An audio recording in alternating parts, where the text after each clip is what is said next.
मेरा नाम डॉक्टर सिंधु सुमन है। मैं राजेंद्र मिश्र महाविद्यालय सहरसा में हिंदी की सहायक प्राध्यापिका हूँ। आज का यह वर्ग स्नातक तृतीय वर्ष के हिंदी प्रतिष्ठा के छात्रों के लिए है, जिसका विषय वस्तु है हिंदी कहानी का उद्भव और विकास भाग 2। यह हमारे पाठ्यक्रम में सप्तम पत्र में खंड ख के अंतर्गत आता है। इसके पहले मैंने हिंदी कहानी का उद्भव और विकास भाग 1 का वीडियो बनाया है। इसको समझने के लिए पुराने वीडियो को देखना जरूरी होगा। हिंदी कहानी साहित्य का विकासात्मक अध्ययन। हिंदी कहानी के विकास की प्रक्रिया को समझने के लिए हमें उसे छोटे छोटे हिस्सों में बांटकर समझने की आवश्यकता होगी। चूँकि हिंदी कहानी के क्षेत्र में प्रेमचंद ने बहुत बड़ा योगदान दिया है, इसलिए प्रेमचंद को आधार मानकर प्रेमचंद की पूर्ववर्ती कहानियाँ, प्रेमचंद युगीन कहानियाँ, प्रेमचंदोत्तर कहानियाँ और साठोत्तरी कहानियों इसे हम बांटते हैं।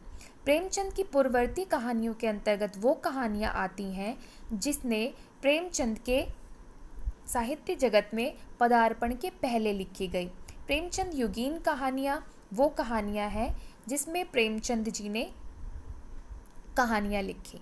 प्रेमचंदोत्तर कहानियों के अंतर्गत प्रेमचंद के बाद की कहानियाँ आती हैं और साठोत्तरी कहानियाँ उन कहानियों को कहा गया जो 1960 के बाद लिखी गई। इसे विविध प्रयोग की कहानियाँ भी कहा गया। तो हम आज प्रेमचंद की पूर्ववर्ती कहानियाँ पढ़ेंगे। प्रेमचंद के पहले किस तरह की कहानियाँ लिखी गई, किन विषयों पर लिखी गई, कौन कौन से कहानीकार सक्रिय थे और किन की कहानियों को बहुत सशक्त कहानी माना गया, इसके बारे में आज हम चर्चा करेंगे। प्रेमचंद पूर्व कहानियाँ।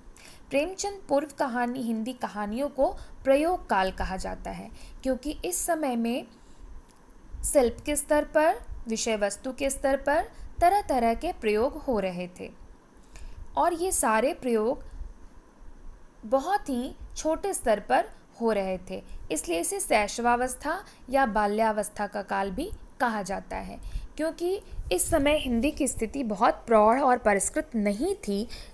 हिंदी अभी अपने छोटे छोटे कदमों के साथ आगे बढ़ रही थी।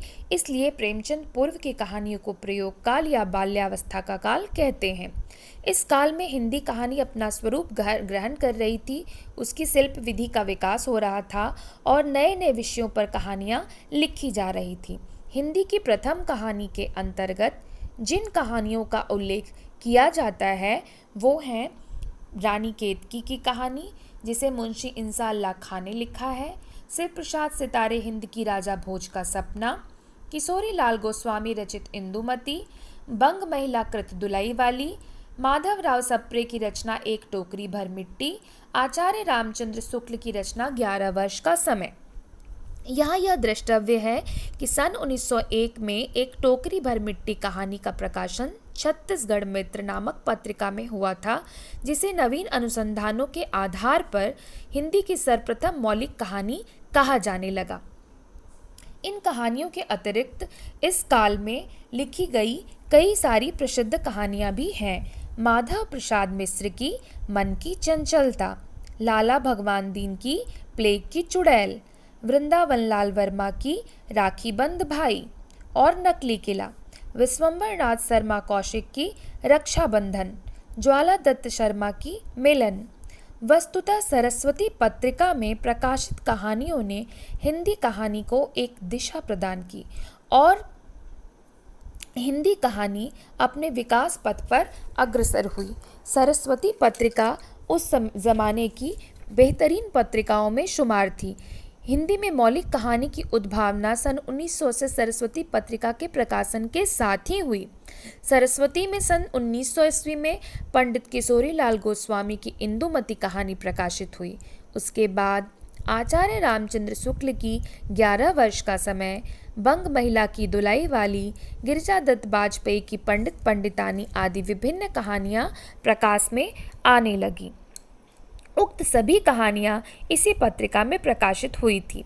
सन 1909 ईस्वी में काशी से इंदु नामक पत्रिका का प्रकाशन प्रारंभ हुआ, जिसमें जयशंकर प्रसाद की कहानियाँ प्रकाशित होने लगी थी। बाद में इन कहानियों का संग्रह छाया नाम से सन 1912 ईस्वी में प्रकाशित हुआ। राधिका रमन प्रसाद की कहानी कानों में कंगना भी इंदु में सन 1913 में प्रकाशित हुई थी, जो अपने समय की बेहद चर्चित कहानियों में शुमार थी। सन 1918 ईस्वी में काशी से हिंदी गल्पमाला नामक पत्रिका का प्रकाशन आरंभ हुआ, जिसमें प्रसाद जी की कहानियों के अलावा इला चंद्र जोशी और गंगा प्रसाद श्रीवास्तव की कहानियां भी छपने लगी थी। प्रेमचंद जी की कुछ कहानियां भी सरस्वती में इस काल तक छपने लगी थी। उपर्युक्त कहानियों जिनका हमने जिक्र किया अभी, उनमें बहुत सी कहानियों पर भारतीय एवं विदेशी भाषाओं की छाया नजर आती है। इन कहानियों का विषय प्रेम, समाज सुधार, नीति, उपदेश, इन सबों से जुड़ा हुआ था। इस समय की कहानियों में जो सबसे ज़्यादा महत्वपूर्ण है, जो जिसका जिक्र आज तक किया जाता है और वह अपवाद स्वरूप ही किया जाता है, वो नाम है कहानीकार चंद्रधर शर्मा गुलेरी की। चंद्रधर शर्मा गुलेरी इस काल के सर्वश्रेष्ठ कहानीकार कहे जा सकते हैं। उन्होंने केवल 3 कहानियाँ लिखी। उसने कहा था, सुखमय जीवन और बुद्धू का कांटा। इनमें से उसने कहा था का प्रकाशन सन 1915 ईस्वी में सरस्वती पत्रिका में ही हुआ था। कथ्य और शिल्प दोनों ही दृष्टियों से यह अपने युग की सर्वश्रेष्ठ कहानी मानी जा सकती है। कहानी का मूल विषय है आदर्श प्रेम, जो त्याग और बलिदान के लिए प्रेरित करता है। इस दृष्टि से भी यह सशक्त एवं प्रभावपूर्ण कहानी मानी गई है। हिंदी कथा यात्रा के इस प्रथम चरण में कहानी बाल्यावस्था में थी।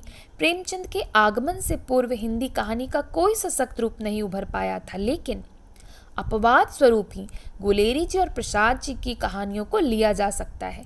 इस विवेचन से स्पष्ट है कि हिंदी कहानी का विकास लगभग 1900 से आरंभ हुआ और धीरे धीरे उसका मौलिक स्वरूप एवं स्वतंत्र सत्ता विकसित हुई।